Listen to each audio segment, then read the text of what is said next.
kawan catur anembe mulat pira diwondar kleper bretek-bretek pro endang swarane ranu awe kuciwa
Karang kadempel ya karang kabulutan kang kinaros sinambeting cinarita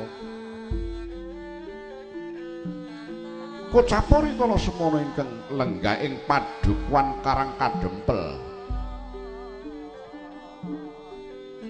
ing kono senajan titas wantah nanging dewa ingkang mangeja wantah panjenengane Ki Lurah Semar Badranaya bojo Gati Mayantaka Margawuh ya ing kono Sang Hyang Ismaya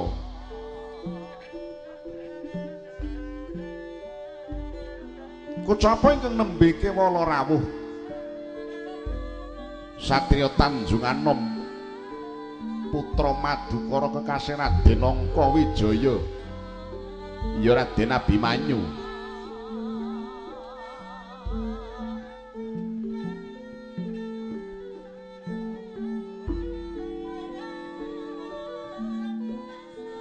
kasebo sedaya perpat Panakawan Ki Lurah Semar Nalagaring Petruk lan Bagong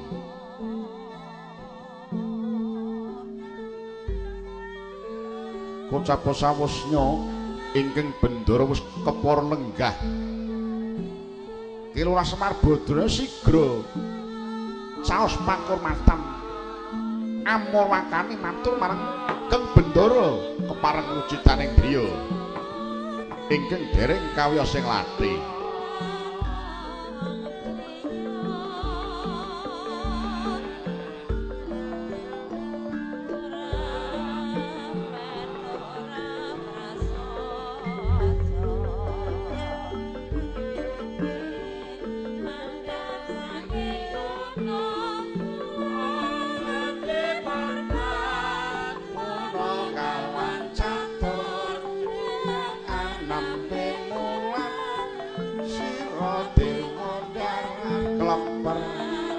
bretek-bretek pro endang sarane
tete tundha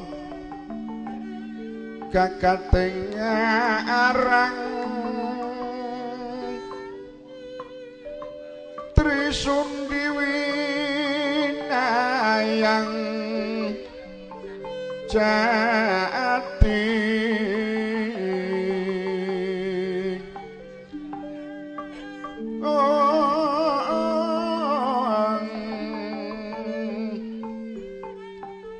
kapat mongko kalima candala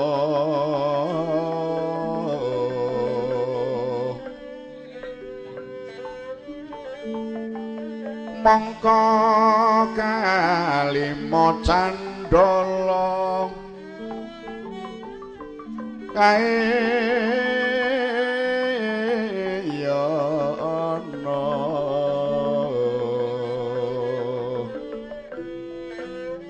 lenging jagat sanyata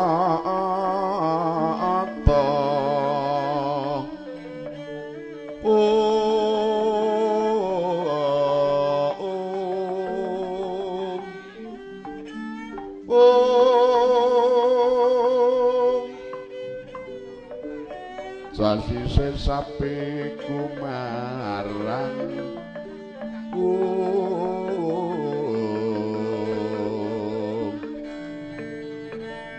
pangiriting kebudungkul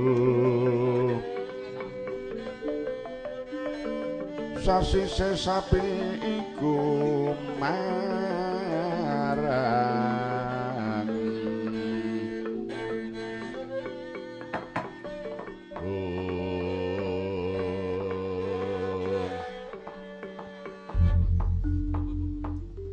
Triwakatra tundha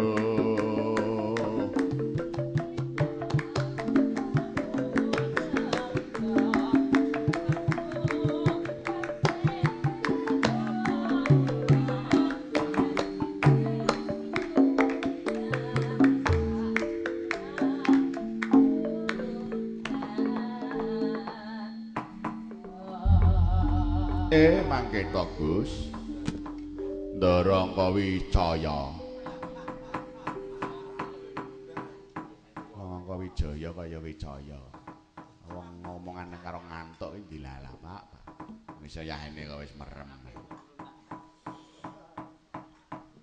Den sak sampunipun lenggah ingkang langkung prayogi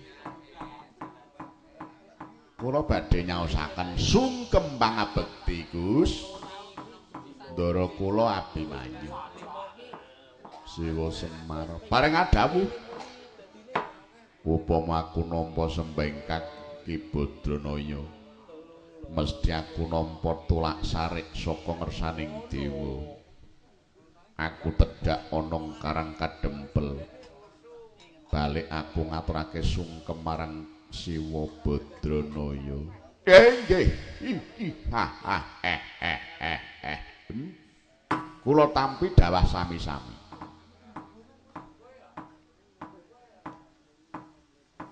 Sampun dangu menapa anggenipun lenggah?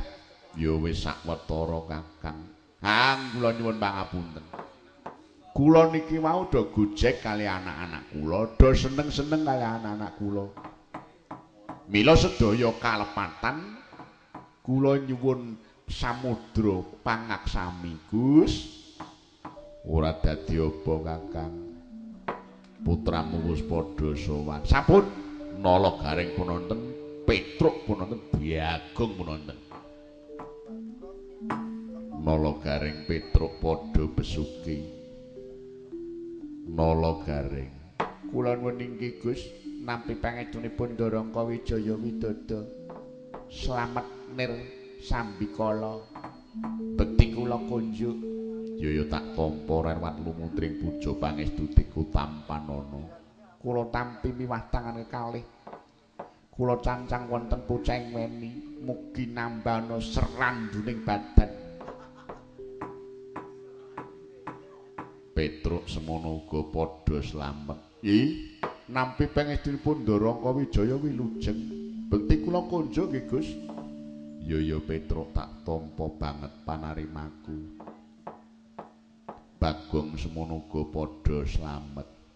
Lan inggih nampi pangestunipun Darangka Wijaya wilujeng bekti kula konjo nggih Gus.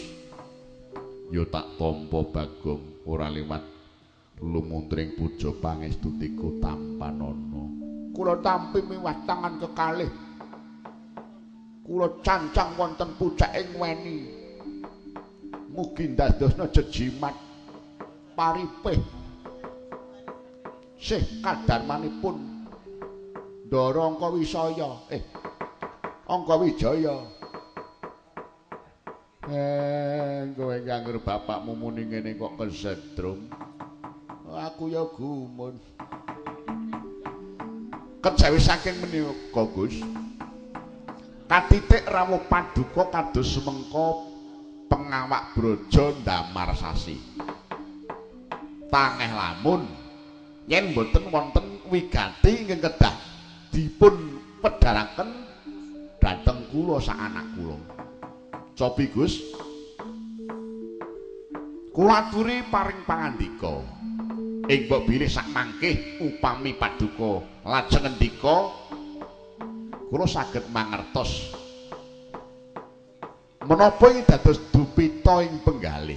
Den Siwa Semar paring adamu marmane aku diutus para pepundhen awit anggone Yang Kunthi Talibrata bakal cundhuk kembang Candraretna kaki. Inggih mongko rikala semana anggone pirembagan ana Stinggil Pinaturata wa Prabu Puntadewa bakal ngupaya nanging wusana wa Bathara Kresna ingkang tindak ana kayangan Suralaya Siwa Semar bleget wegugek-gugek sadulita umel-umel. Gus, kula tak matur nggih. Sekar menika rumiyin kagunganipun dewa, lajeng sak menika ingkang nembe megar menika wonten 3. Inggih sepisan menika Sekar Purba Sejati. Ya Sekar Purba Negara. Lajeng ingkang angka 2 menika Sekar Dewarna. Lajeng ingkang angka 3 menika Sekar Candraretna. Nalika semanten Sekar Dewarna menika pinangka pejah gesangipun para Riwanda. Ingkang ngaosi Sekar Dewarna menika Riwanda ingkang pengawak kombang naminipun Permuja Bau. Halen yen Sekar Candraretna menika panggelanipun Sekar Tetiga menika wau. Lajeng ingkang mengkoni Sekar adi kula piyambak ingkang lenggah wonten kayangan Suralaya. Niku adi kula Bathara Guru. Niku mangke menawi bendara-bendara kula kepingin cundhuk Sekar Candraretna menika mangke kula sagah minggah dhateng kayangan Surabaya. Wis. Mundur paneresan terus ki ngomong tak ngomong aku. Kowe lagi ngomong wala-wali wong Suralaya Surabaya. Karepku ngono ki ya arak ngono ning kleru. Niki Gus. Lajeng para pepundhen, para bendara-bendara kula pami badhe nggayuh Sekar Candraretna kula sagah minggah dhateng kayangan adi kula Bathara Guru mangke kula sing njaluk. Sumareka den prayitna samureka balik eka balik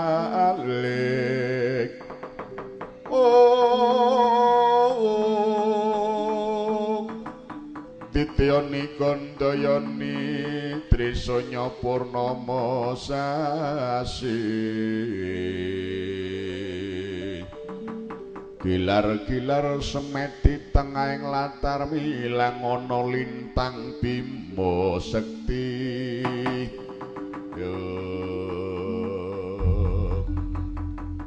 Pun saniki nggo kula dhereke sareng-sareng minggah dhateng kayangan mangke kula sing nembung adi kula Bathara Guru kula jaluke Kembang Candaretna dole nala garing Petruk Bagong nun to ayo munggah ning kowe mengko yen aku mlebu ana sakorisil manangkep kowe ora kena do nang omah ya kowe tunggu nang jaba oh nggih Petruk ora kena mlebu nggih Bagong apa meneh cangku tak ning jaba wae wis tak jaga kok amanang ha iya kono ora tak jaga jam-jam yane iki ana wong doting klithih kae monggo Gus ayo Siwa Semar Daya Dewi bisa cundhuk Kembang Candaretna ya